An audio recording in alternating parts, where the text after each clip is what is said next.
You're listening to Unscripted Moments, a podcast about Propagandhi, hosted by two teachers who break down a different Propagandhi song each episode. And today we are talking about Showdown-Greenest Eyes, Preamble, track 4 from the first full-length LP, How to Clean Everything. I'm Greg. I am Keith.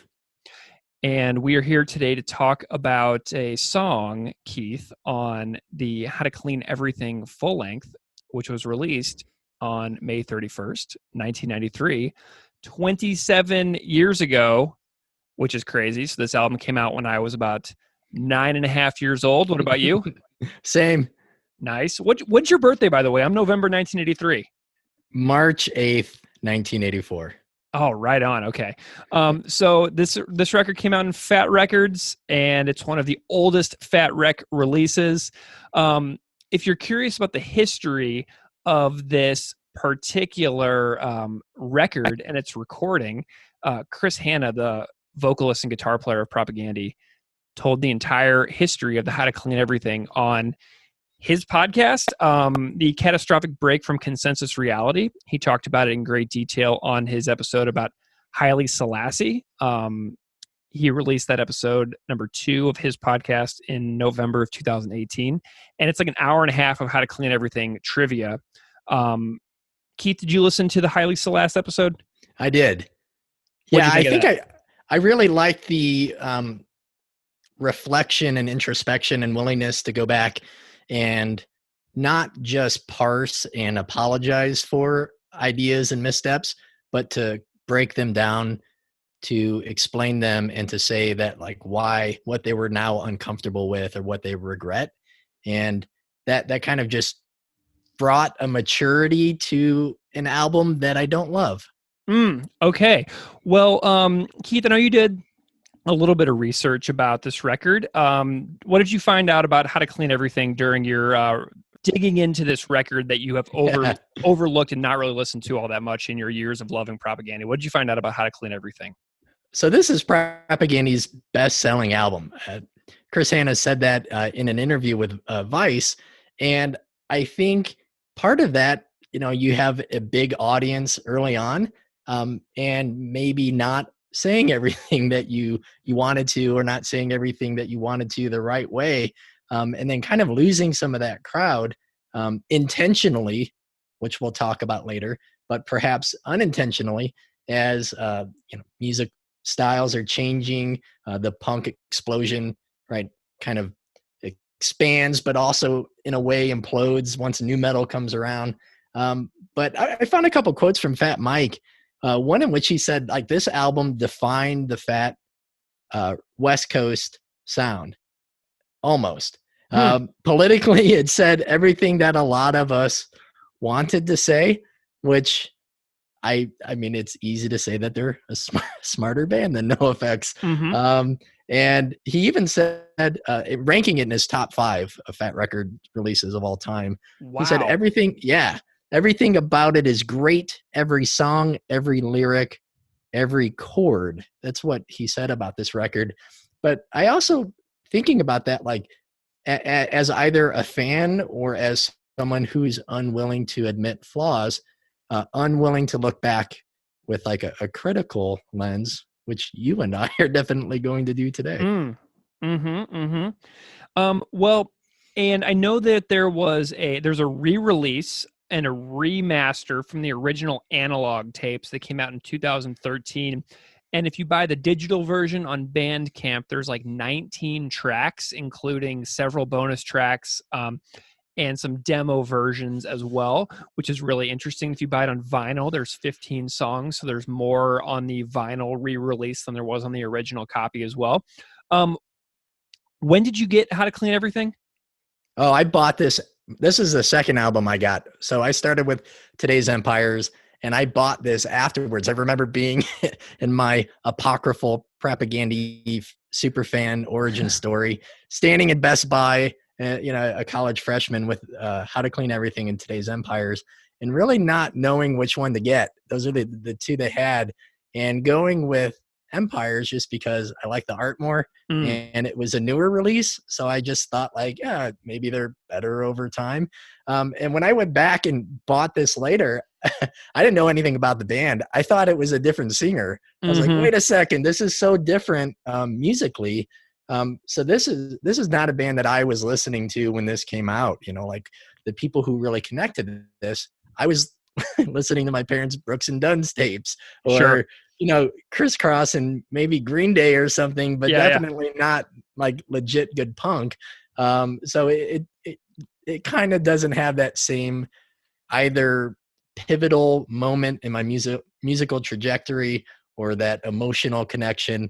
It's an album that I went back on and went back to find, and as a result, didn't care for as much. How about you? When did you hear this? Well, I mean, in the origin story, this is the first record that I ever heard from Propagandhi. And so, as you remember from episode 1, I may or may not have stolen this record. I cannot really recall. However, this is my least favorite Propagandhi record. I know that so many people say that this record is their favorite to this day. Every now and then, I'll still see a How to Clean Everything shirt at shows or on the street. But today we're talking about a song called Showdown, and it also has a subtitle in parentheses that says GEP, which stands for Greenest Eyes and Preamble. And so this is track 4 on the record. And Keith, we have a guest who, whenever I reached out to possible guests, identified this as one of his most influential Propagandhi songs. And the guest that I'm going to bring on in a moment is my longtime friend, Brian Phee. Brian used to play in the Hopeless Records band Break the Silence. He played guitar, and the other guitar player in the band was Dan Precision, who is famously of 88 Fingers Louie, and also played guitar on Rise Against the Unraveling, and owns the Bomb Shelter Studio in Chicago. Brian was also in the band All Else Fails, and he was also in the band Counterpunch for a long time as well. And I think he played on at least a couple of Counterpunch records as well. So we're going to talk about Showdown with Brian, and we're going to also talk about his love of Propagandhi. So should we go ahead and bring on Brian? Let's hear what he has to say. All right. During these times where we're kind of like fight or flight, it hasn't been ever so evident that like we have to learn how to survive again. And I feel like as animals that use cognitive thinking, we reason outside of reason. Now we're going back to like basic instincts, and like I'm hearing things that I've never heard before. I'm tasting things I've never tasted. I'm watching the same movies that I've seen 1,000 times.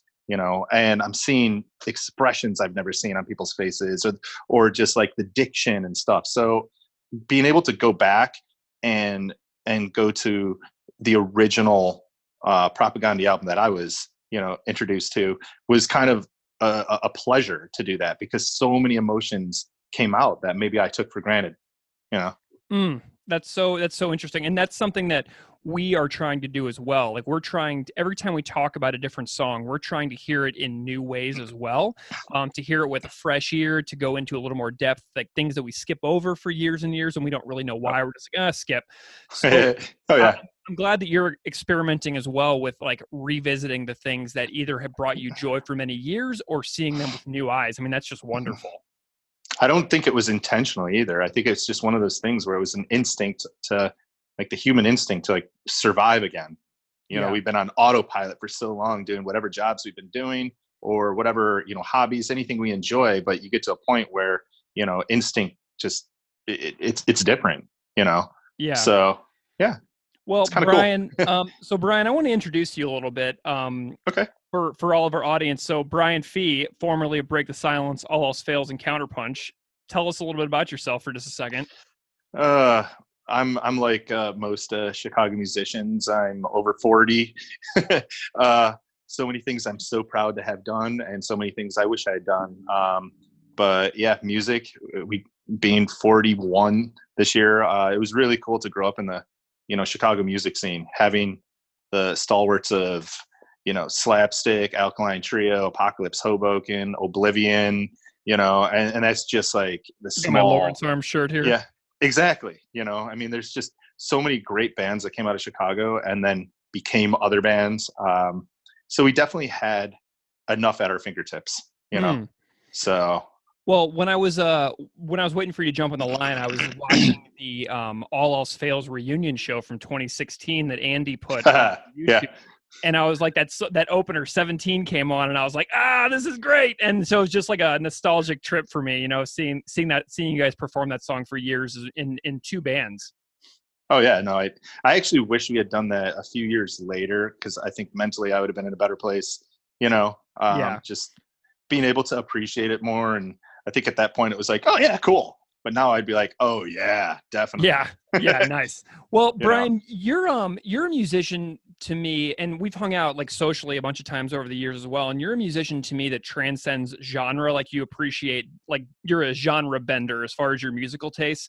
And in Break the Silence, I mean, you guys were like super heavy and like had tons of metal influences and great riffs, but then you also had a super melodic side with Counterpunch as well. And to me, having you on the show to talk about Propagandhi is like really a nice balance, because you kind of live within both of the worlds that Propagandhi have lived in with as well, with all of their sounds and transitions over the years. How did you first discover Propagandhi, really quick, before we dive into the song Showdown? The quickest way to explain it was just living in Chicago, you go to shows. It didn't matter who played the show, you just went. So it's like Thursday through Sunday, and you had the Fireside, you had Elmhurst VFW, and those were like the main two that you go to. So Elmhurst VFW, you'd skate in the parking lot, the girls would watch, and you'd pop a tape in your cassette player, like in your car. I was the older one of most of my friends that skated, so I was the designated driver, and everybody hopped in my 1988 Mustang, and people would, I'd go pick up my buddy Jason, my buddy Brandon, my buddy John, then a few of the girls, and then it'd be like, well, for this example, Brandon was like, oh, you got to check out this band. I think I was 16 or maybe I just turned 17, and he popped it in, and it was How to Clean Everything, and I was like, oh man, that's gnarly, like that's awesome.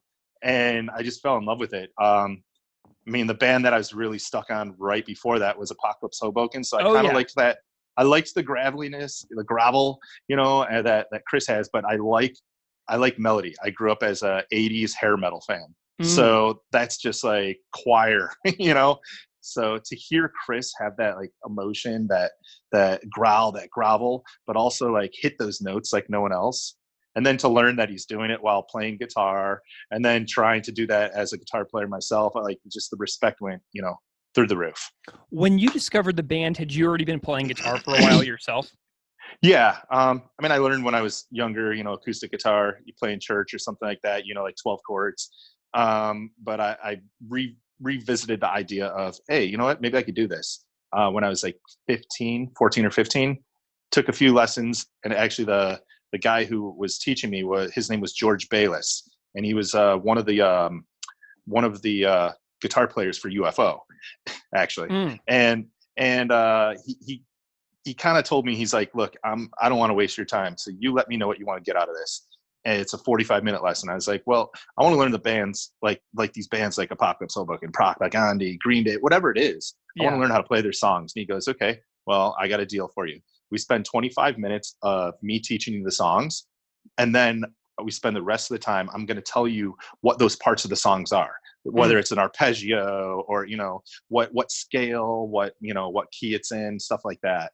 And that way it made sense. Like it related to the song, but it was like he was totally selling me on an idea that I didn't realize was so genius until, 20 years later. I'm like, he got me to play the songs that I love and taught me something while doing it, basically music theory.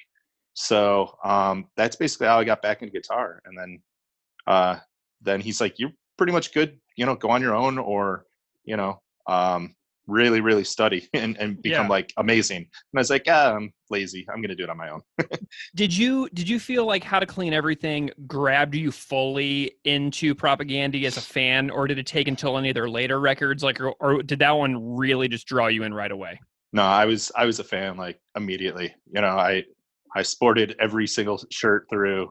you know, the whole wearing double XLs, while you're skating and stuff. Yeah. Buying the How to Clean Everything shirt, going to your local record store and like, hey man, do you have a Today's Empire shirt, or is anything coming out when the album comes out? Stuff like that. Like making friends with the local shops and making sure that you got in on any special merchandise and stuff. So yeah, they were one of them.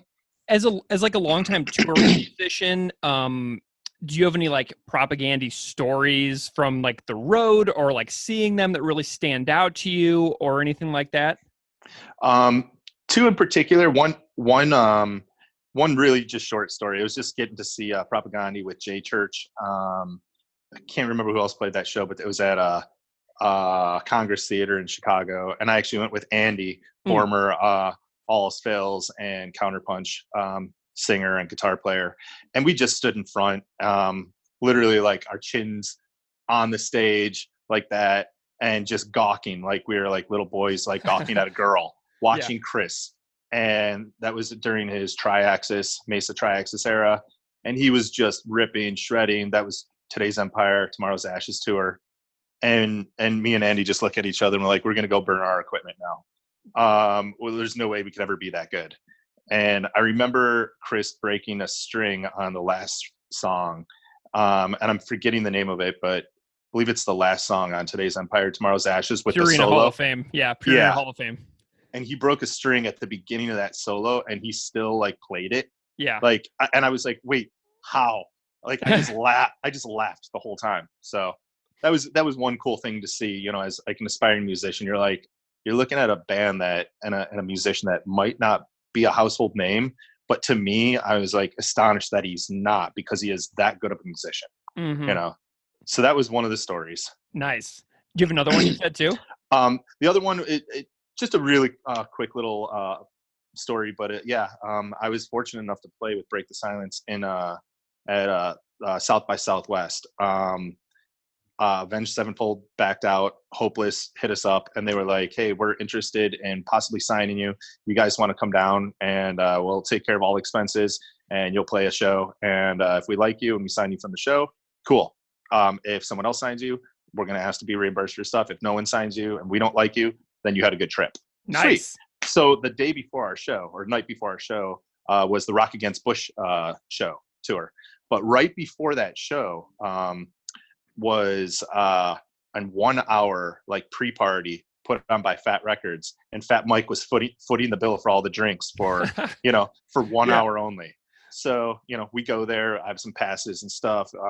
Got a few friends, family members in too, and we're just walking around, hanging out with just every person that we've ever idolized. And I remember walking around with Dan Precision, who was in Break the Silence with me, and looking around, and Chris like comes walking over, and of course Chris, being the nicest guy ever, he's like, oh, hi Dan, blah blah blah. And I'm standing right next to Dan holding probably 3 drinks. I'm gonna say it was 2, but Fat Mike was footing the bill, so I was going up and getting as many as possible, because that's the only way I'm ever going to be a part of Fat Records, is by drinking their money, something like that. And I just remember just standing there and listening to Chris talk to Dan and talk about old stories and stuff, and I couldn't even tell you what the stories were about. I was just literally, again, staring at him like I was like a 12-year-old boy looking at a girl that he could never have. Well, sure. And like, yeah, I mean, these are 2 guitar icons that are standing with you as well. You probably grew up idolizing the entire time. Then you're in a band with one of them. I mean, it's got to be just such a cool experience. Oh, for sure. And Chris, I think this was the best part about the story for me, was just seeing how humble of a person he is, how gentle of a soul it seemed like he has. And that made his music mean even more to me, because every grovel, every scream, every word meant more, because it felt like he transitioned into singing band mode, and he felt what he was saying. And when he talked to you, it was just like, oh, hey, so nice to meet you, blah, blah, blah. I was like, wait, you care? Yeah. So that's what was really cool about it. I was just like, I took something away from that, and I will never forget it. And that's something that, he hopefully he knows that he's that kind of person. And if he doesn't, hopefully he sees this and now knows. Nice. Well, and I interviewed him in a stairwell in the back of a music venue in Saskatoon in like 2009. And we just had such a nice conversation. And, I was just like this, 28-year-old guy interviewing him about supporting cast. And it was just the kindest, gentlest person. So I'm with you on that 100%. So Brian, when I reached out to you to talk to you about this project that Keith and I are doing, I asked you to tell me some of your favorite songs of the band's era. And the episode that Keith and I are talking about on this episode is the song Showdown, which is track 4 from How to Clean Everything. And I really want to know what it is about this song in particular that caused you to list this among your all-time most influential Propagandhi songs. Probably 2 or 3 different reasons, and they're pretty basic. And then, the details, are there. But yeah, first, part of the name Phee. I've heard different stories about what the song is about and what the title of the song is about.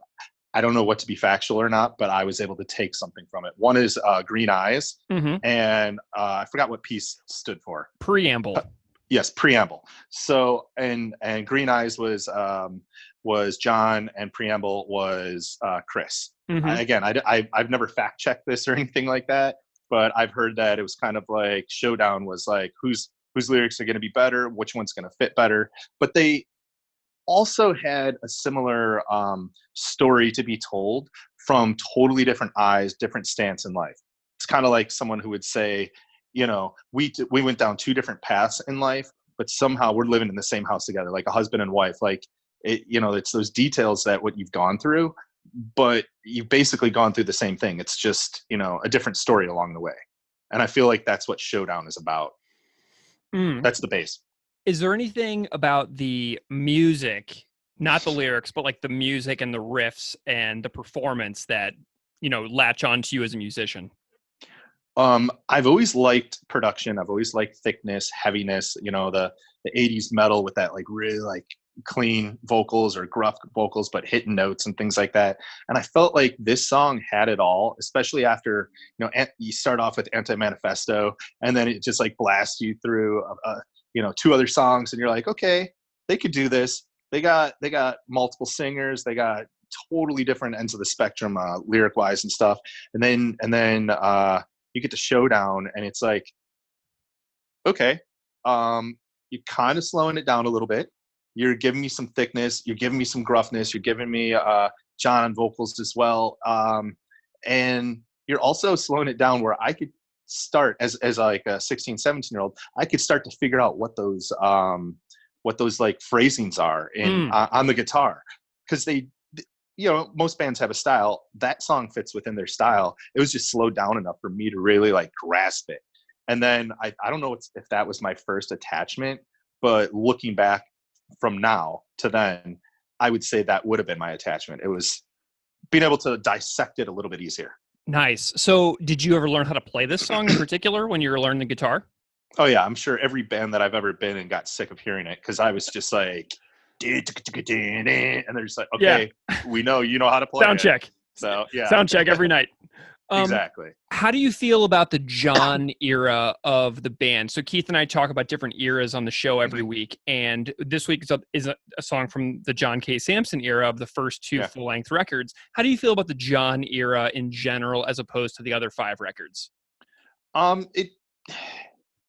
feel like it had its place in time. I know Chris is not like the biggest fan of that record. I don't know if it's the production. I know they still play the songs and he enjoys it, but I feel like they're a band that has a specific style, but they've also changed. and no style that they've played has ever been wrong. I feel like some bands you could be like, okay, 2005 to 2008, you don't listen to that stuff. Like it's just wrong. It doesn't work. But I feel like each lineup also, like, it just made sense, and that just shows what kind of intelligence those guys have, and the people that surround Chris or Chris surrounds himself with, they're not idiots on a probably musical and like an intellectual level. So I think that's why they were able to achieve that. Did you ever follow the rest of John's work after he left and formed the Weaker Thans? to be completely honest, I tried. I just never really cared for what I heard, but I can respect what they did, and I think they were a good band for people who enjoyed that style. Yeah, I mean, and the thing Yeah. is, like, a lot of people say that the Weaker Thans are their absolute favorite band ever. They are many, many, many people's favorite band. So I think that this was a super important split for John Mhm. and Chris. I think that that was like supposed to happen. You know what I mean? Oh yeah. Oh yeah. I mean, you could say that about so many bands, like when they either break up or one guy leaves, and you're like, well, that wouldn't have happened. He wouldn't have this, lucrative career, financially, musically, emotionally, if he had not left or something. If the other person didn't push him out. But actually, I'm not even sure how the split happened. I never looked into that. Well, that's definitely Chris tells the story on his catastrophic break from Consensus Reality podcast, which is on Patreon. Yeah. So if anybody's out there curious about the Uh, Chris and John split story, you should go support Chris's work over what he's doing on his own podcast, which is spectacular. And Keith and I both love it very, very much. Brian, is there anything else that you wanted to say about Showdown, GEP, while we have you on the show today? I'm just very grateful that kid, old friend of mine, popped that tape into my, tape deck in my car. I'm really glad that song stuck with me for all these years. It's a song that definitely made me want to play guitar and play guitar more, and got me better, because I was able to dissect some of those things and relate some of the time signatures or riffs and stuff like that, and say, oh wow, that was an arpeggio, or this was this. Like it made it fun. And some of the other stuff that they play, just based on my age, my talent level at the time, I'm just very appreciative to have had that. And there's a really strong message that I take from it, and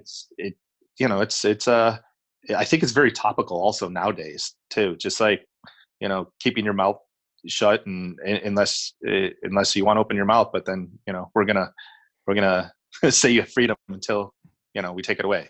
And that's something that's kind of weird now, because we're using all these social platforms to like podcasts and like Facebook, Instagram, to tell our stories and get information. And I feel like even as of like a few days ago, we're being told that, like, hey, let's shut that down. And that's kind of talked about in Showdown too. Nice. Well, Brian, we'll definitely have you back on the show to talk about another song in the future, probably from a different era of the band as well, so we can get some little contrast to our conversation today. But are there any projects of yours in the past or in the future that you would like for listeners to possibly check out? Yeah. Well, one, Andy from All Else Fails and Counterpunch, myself, we've worked together before, and we're when I say toying with the idea, it's in the works. It's in the process of being made, but we're trying to figure out how to release our first and only full length from All Else Fails, and do like 11 or 12 of the songs from it. And me and him are gonna basically do everything, have a new drummer, and release the music. Awesome. We believe in the songs. We believe in what we wrote. We just feel that, like, after 20 years of experience on a mental, physical, emotional, musical level, we might be able to do them a little bit more justice. Awesome. Well, thank you so much, Brian. This has been awesome to have you on the Unscripted Moments, a podcast about Propagandhi. I'll have you back on in the future to talk about a different song, and we're so grateful to you for your time. Oh, for sure. Thank you so much for having me.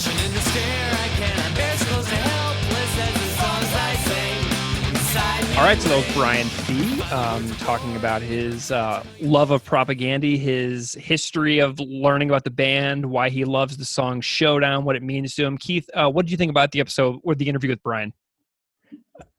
What he said about right now evaluating everything and taking time to slow down and appreciate things and look at them and enjoy them in a different way.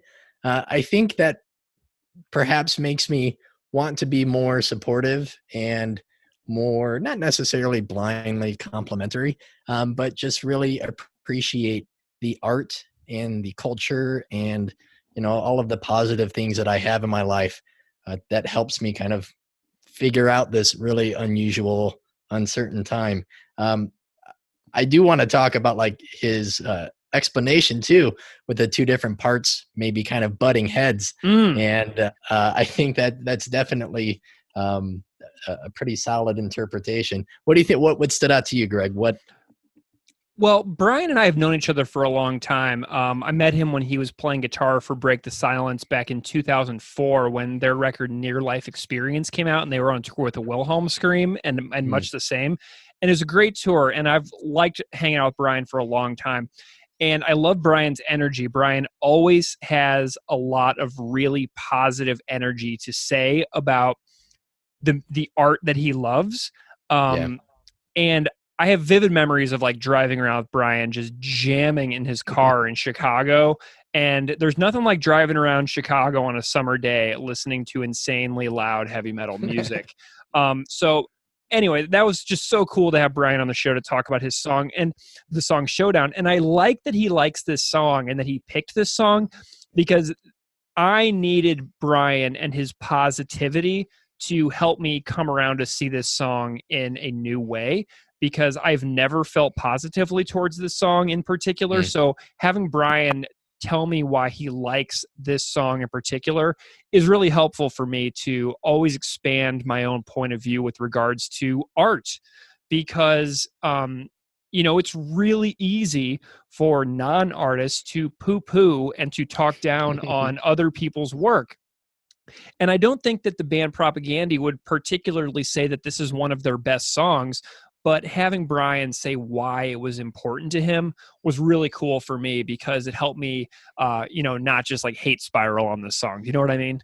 I think this is going to temper my critique and temper some of my criticisms of this track as well. Okay, so Keith, let's dive into the progression, the lyrics, the personal connections, and the staying power or legacy of this song. What are some of your initial thoughts you got here for me? So I'm a huge Mystery Science Theater 3000 fan. Like my wife and I watch this all the time. And they have this thing pretty frequently where older movies would take a failed TV show and take two separate episodes with separate stories and even different characters, and they'd smash them together after the TV show pilot failed to try to rebrand it as a movie. And I can't help but think that these are two different episodes. Like these are two separate songs smashed together to make a full-length song. Like I don't know if everything really fits together. Yeah. This was a hard listen for me. And whenever I was listening to this song, I could not reconcile the Chris parts and the John K. Samson parts. I think there are positives about both parts of the song, but to me, these are two totally different songs. So one of the things that I did when I was preparing for this episode is I actually dropped the MP3 of this song into GarageBand, and I cut out all the John parts and I cut out all the Chris parts with all the musical interludes, and I reorganized them into two songs that are about 2 minutes and 10 seconds each. When you break apart a 3 minute and 47-second song that feels like two songs in one, and you keep the musical connections and you just piece them together like a puzzle, you can create two totally distinct songs out of this one song. And so when I listened to it as a standalone Chris song and then as a standalone John song, it made so much more sense to me. And that's how I've been listening to this song for most of the day today, is as two completely different songs. Yeah, I think what Brian said about like these 2 points, like these two perspectives facing off to see if it is in fact who has the better lyrics. Maybe these, I kind of saw it as like different struggles, like these different forces of at work in the band. Chris being very obviously politically and socially driven, pushing outward toward action and activism. John K. Samson's introspection and emotional lyrics about a relationship. So different types of struggles that people were going through. And I think it's perhaps taking a risk, but I don't know if it's necessarily successful, because I don't know if that's the actual explanation or not. Yeah. And When I was thinking about this as well, and this song that I see as two songs, Mhm. I see the song Showdown as being these two songs within one song as literally showing down against each other. Yeah. So I see the Showdown not as just the name of the song, but literally Right. John versus Chris. Like I Yeah. see John's Greenest Eyes as a standalone song, and I see Chris's Preamble as a standalone song. And so I see the new title as Showdown being literally John against Chris. You know what I Yeah. mean?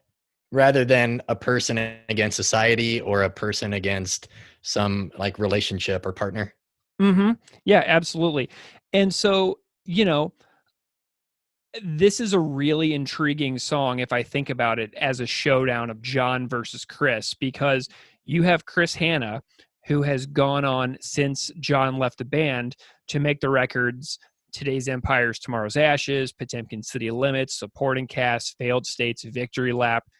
These are incredible records that bear almost no resemblance to How to Clean Everything. I mean, there's almost no similarity of Supporting Yeah. Cast to How to Clean Everything. So you have Chris, who took the band in the direction that he envisioned it all along, as being such a huge fan of like Sacrifice and Razor and No Means No and all these bands that he loved. And then you have John, who went on to be the creative force behind the Weaker Thans, which in and of themselves are a monumentally successful Canadian band. You know what I mean? Mm. So Yeah. like this Showdown is like, I'm so grateful that these two creative forces, John and Chris, went their own separate ways. It makes kind of a prediction about the split in the band after Less Talk, More Rock. How do you feel about this in the collection of songs sung by John Sampson? So you have Gifts, you have Anchorless, you have Leg Hold Trap. How do you see, and then you have Showdown. How do you see this song as being one of the ones that he sang with his tenure in the band? Yeah, I'll admit I don't really like most of John K. Sampson's songs, but this one might be higher up in the rankings, though. This might actually be my favorite because it's so different from the others. There is this risk, this kind of experimentation to have like the two different sounds or lyrical perspectives from the band kind of facing off. But I think this is one I kind of lean a little bit more positively toward. Good. I mean, to me, the John portion is super nice, and I agree that it's maybe my favorite John portion of Propagandhi, but I don't say this is my favorite John song because you have the Chris portion as well. So this isn't just a John song. Yeah. So if I think about John's songs, I think that Gifts off of Less Talk More Rock might be my favorite. That is straight John. But this one, if you look at Greenest Eyes as a standalone product and you edit it out, you edit Chris out of the song and his vocal parts, this would be my favorite John song of Propagandhi because it has more of that tempo and that pace that I like that Gifts and Anchorless don't have. So another thing that John's lyrics remind me of is like when I lived in Saskatoon.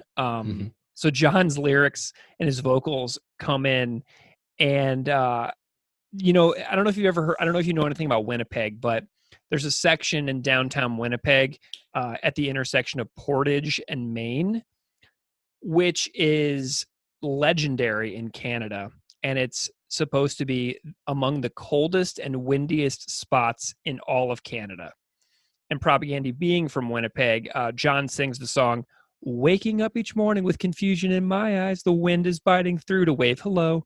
And so he sings that of the wind, like waking him up while he's like in this early morning funk. And it reminds me of a Canadian morning whenever it's so cold that it feels like my eyeballs are about to freeze inside my head. It's very visual. I think the lyrics, I definitely prefer his lines in the song. They're poetic. I get mental images, and even if it's not a style of punk or emo that I am drawn toward, it's really well done. Yeah, how do you feel about Chris's portion of the song? I have to say, I kind of hate the vocals. Mm. I never bought the remastered version. So I listened to my CD that is like the original, the original recording.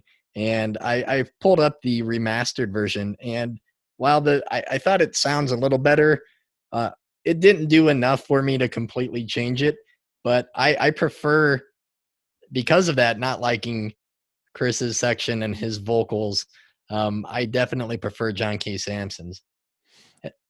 Yeah, and like that's a tough thing to admit. You know what I mean? Yeah, To right. talk about your favorite band in a way that you're like, I truly don't like this spot. Talking about people that you look up to immensely. And I know he talks in the podcast about not knowing what he was doing Mhm. vocally and just kind of getting out there and singing and maybe thinking he was doing what he wanted to, and then hearing it now, not being exactly happy with the final product. But I got to say that I never asked to be a citizen. That kind of sends me into a full body shudder. Yeah, you that's just hard kind for of me go, to hear. oh. Yeah. It's a tough one. Sorry, Chris. It says the citizen, and that part is really hard where he like really lays into that citizen. Yeah. Yeah. What do you think about the music? Because it's kind of a banger. Yeah, I think so. If the lyrics kind of contrast and if they don't really fit together, even if that's what they were hoping for, I think musically it's really competent. I don't get exactly the emotional political contrast, but the song itself doesn't feel like two separate, disparate, like juxtaposed ideas. It kicks off with a really interesting kind of minimalist intro with just that bass thumping and the drum filling in most of the sound. No guitar yet.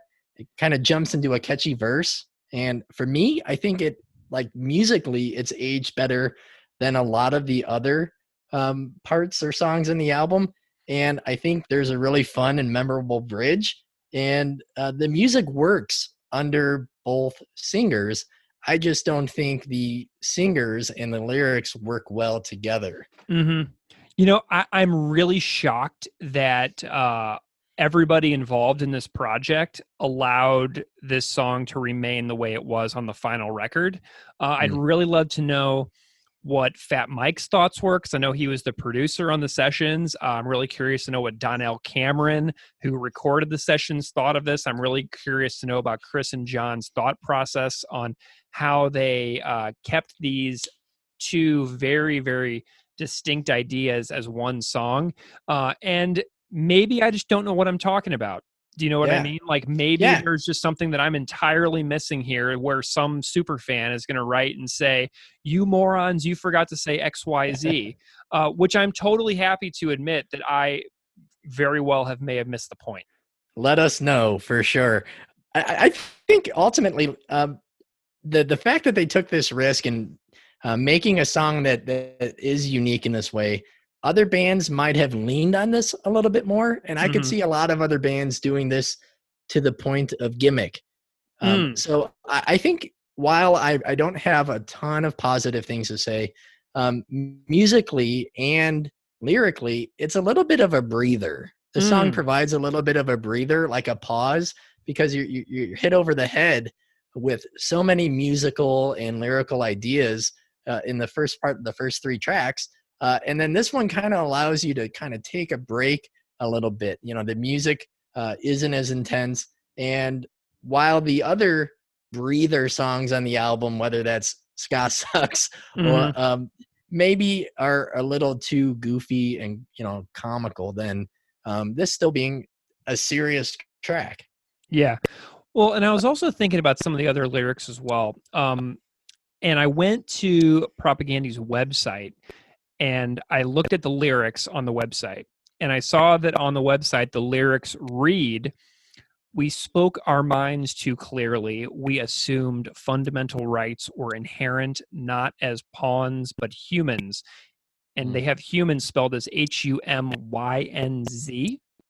So like the word men is taken out of humans. But in the song, it's sung differently. So the lyrics on the website are a more complete thought. On the song, it's sung as spoke our minds clearly, assumed fundamental rights, inherent not as pawns, but men. Right. So the song is sung as men, but on the lyrics on the website of propagandhi.com today, it's men is replaced with humans, that is degendered, ungendered. And so, like, I was listening to Chris's podcast episode a little bit about Haile Selassie earlier today. And I love his show because he is so reflective on it. And I think that Chris probably dislikes these lyrics quite a lot. If I had to make a prediction, I would say that he might have gone to the trouble to alter them on the website to reflect who he is now. And he mentions that he actually screams this on his podcast. He's like, this album is on my permanent record. And he screams it.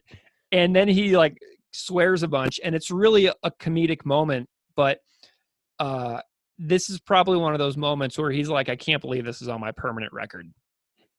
It kind of has that connection with thinking about, the Declaration.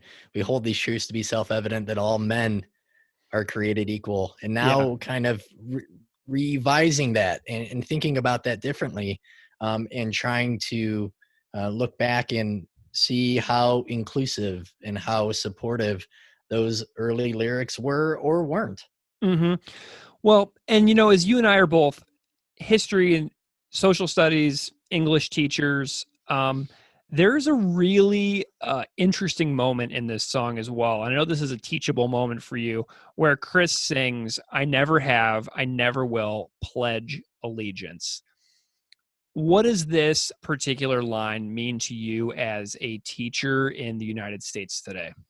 Yeah, so there's a teacher I follow named Tim Smith from Pennsylvania, who uses graphic novels and comic books in his classroom. And I remember a few years ago, he posted something on Twitter saying that, on day one of the school year, he's not going over his agenda, his rules, his procedures. He wants to hook the students right away. So what I've been doing after seeing that every year, since we start the day, the very first thing we do collectively in a public school in Indiana is say the Pledge of Allegiance. It's said over the intercom. Students, stand and recite it if they want.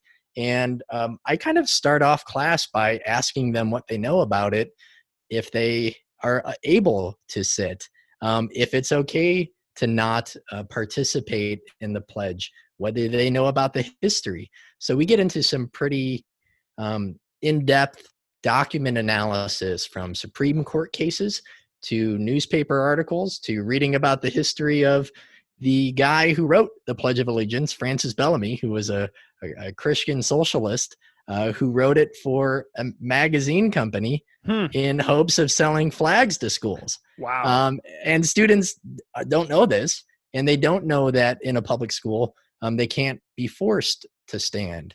So my goal early on in the year is to teach them more in depth about something that is just wallpaper in their life. They don't really know what it is or what it means. And we expect students to say and memorize, but we don't really expect them to know the meaning or the context. And teachers have said, well, now that they know they can sit, they just will. And I can't help but think, like, is that different from thinking, like, saying it because they think they have to? Mm-hmm. So in doing so, just hoping that this will provide a different look at history, that it's not just dates, right? It's not just like learning about some general in a battle, but learning about history is like the context of their lives now, and it's debates that we're having right now. Yeah, and it also helps them to learn that they have the ability to decide for themselves what they want, what kind of things they want to do in the world, and what they truly believe in. Because if you think about the terms pledge, what is a pledge? What does it mean to pledge something? Also, you think about the term allegiance. What does that term mean? What does it mean to be allegiant to something? And those are questions that I was never asked. Yeah. Those were lessons that I never was taught. And so this song that I heard in 1998 for the first time as an 8th grader who had been in public school saying the Pledge of Allegiance since I was 5 every single day, I had no idea what the term allegiance even meant. Right. Because no one ever told me. I was like that dense. I had the words in the brain thoughtlessly. I had no idea what the vocabulary meant. And I would just say it every day. So when I heard this song, I never will pledge allegiance. It was literally the first time I ever was exposed to the idea that that is even an option. Yeah. You know? And I was a teacher at a public high school in Missouri. And I got that job in 2013. And I was teaching 10th grade and 12th grade throughout my 5 years at that school. And from 2013 to 2015, we didn't say the pledge at all because it was not a law that said that we had to. Yeah. So we didn't. However, in like 2015, 2016, the state of Missouri passed a new piece of legislation that then began requiring that we say it in all schools again. So all of a sudden, I'm a teacher in a 10th and a 12th grade class, and we had an A-B day block schedule. And one day I'd have the 10th graders, the next day I'd have the 12th graders. And like, it was such an interesting experience to go from never saying the pledge for years to then saying it again every day because we were legally mandated to do so. Did your school like address that? Did you talk about why starting this new procedure in the day? I told my students that a new law was passed and that as a state employee, this was how I was starting the day now. Yeah. But it was really interesting to watch who would stand, who wouldn't stand, who would stand, how people who did stand would react to the people who didn't stand. Right. And I don't want to get a whole lot into the demographics of who did and didn't stand. But it was a powerful lesson for me as a teacher. And, you know, what do you do when you're the person in charge in the room and all of a sudden there's this, and you're a state employee as a public school teacher, and then all of a sudden you're being asked to do this thing that a lot of the students didn't want to do. And the way that I would handle it is I began standing at the front of the room facing the board underneath the flag, like inches from the wall. So with my back to the students, so that I had no idea who was and was not standing. So they wouldn't feel maybe judged or either expected one way or another. Yeah, and I never heard anybody, when I started doing that, I told them that this is a private decision for you, and I'm going to stand at the front of the room, and you can do whatever you want. And that is not my place. There will be no judgment from me, and I expect there to be no judgment among yourselves as well.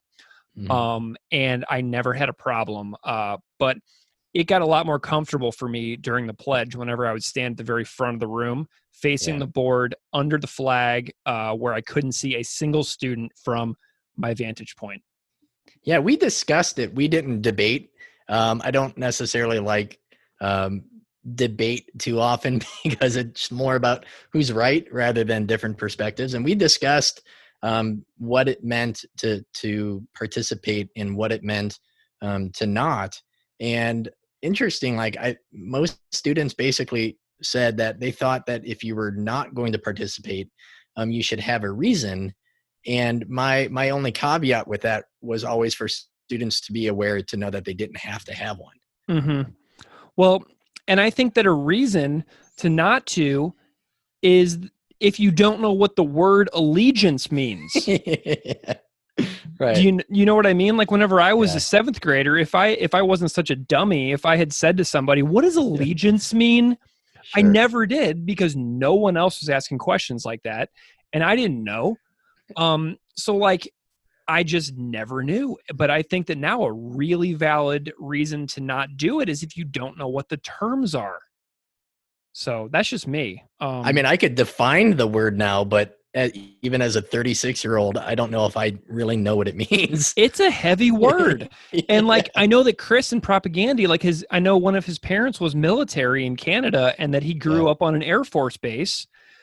So these types of things are deeply embedded in his own youth as well, of being raised in a particular viewpoint system. And maybe he did or didn't have the opportunities to think about those ideas of what does allegiance mean whenever he was a certain age as well. So I was thinking about my own life in relation to my growing up and his growing up, and thinking like, I wonder if he ever had when he started having the opportunity to think about, do I even know what this means and what this means to do something like that? And it this to me, that line is like a really nice foreshadowing to the song Dear Coach's Corner, which came out later on supporting cast, with the soldiers rappelling down in front of the flags inside the sports arena. So there's a lot of threads that are woven throughout Propagandhi's music over the years. So this is one of the things that we'll come back to. That's a great connection. Yeah. So Keith, maybe we should just go ahead and rate this thing. What do you think? I'm going to, because it's kind of like two songs, I'm going to give maybe two ratings. I'm going to give one lyrically and one musically. Lyrically, I'm going to say a 2. I think Samson's lyrics are far more interesting and well done. I think Chris has some important things to say here, but he's kind of telling the listener rather than showing the listener. So if the purpose is to talk about injustice and inequality and not conforming to systems of power, he's literally saying like, I'm not going to conform to your system of power, rather than doing so in an interesting, parable or in an analogy or in a story. And I think being just a young kid, he doesn't have those writing chops yet. Yeah. So I that's where I kind of dock it there. So I'm going to say lyrically a 2, musically a 3, because I do think it is musically a really well written, well performed, unique track that if the lyrics were either cohesive or if they were a little different, I think this would be one of my favorite songs on the album. Yeah. I mean, I feel like if they had just given this entire song to John to just do his poetic song about love and like watching somebody walk away and chasing them anyway, even though they wanted to walk away, and just really diving into that a little more deeply, I would give this song a higher rating. I'm going to give it a 1.5 out of 5 as far as Propagandhi songs, and I'm not going to give it a 1 because I know that there are many songs that I like less than this song. Okay. So I just think that it's got too much of a split personality for me, so I'm going to go with a 1.5 as my standard score, and I'm not going to differentiate the music and the music like you did. I'm just going to go 1.5. So when you split the 2 tracks earlier, you prefer the John K. Samson version? I do, yeah. I think that John did a really nice job, and if this was just a John song, this would be my favorite John song in the Propagandhi records that he performs and sings on. But since it's got this dual personality showdown going, where it's 2 songs in one, I'm going to go with 1.5. I wish it was just a John song because it probably would have been more of a 2.5. Song for all of those who shot and missed.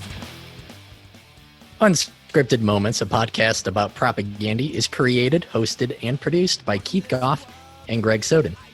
Musical clips on the show are composed and performed by Propagandhi. Artwork for the show is by Justin Santora, who can be reached at justinsantora.com. You can find us on Twitter at PropagandhiPod and on Instagram at PropagandhiPod. If you like the show, please drop a rating on your podcast app of choice and subscribe to receive future episodes. Tell your friends. Thank you so much for listening.